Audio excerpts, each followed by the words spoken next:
Jumpa di sana. Hai, Assalamualaikum. Nama saya Muhammad Fakrul Afizul bin Nasir.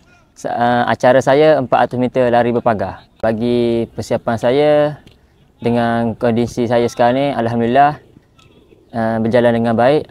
Program yang coach bagi buat masa sekarang pun okey. Untuk Super Series yang pertama ni, insya-Allah saya akan buat yang terbaik. Bagi saya untuk tahun ni agak mencabar sikit.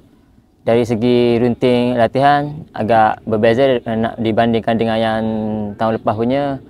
Sebab sekarang ni pun baru start balik training, mungkin saya bercakap saya akan buat yang terbaik je lah. Di starting point, apa yang saya fikir saya akan fokus pada hurdle yang pertama. Sebab apabila saya akan dapat hurdle yang pertama, insya-Allah rhythm hurdle yang next akan berjalan dengan baik.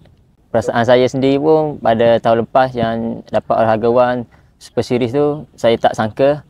Tapi mungkin itu adalah rezeki saya dan akan menambahkan lagi semangat saya untuk tahun ni, untuk terus berusaha mencapai target saya sendiri.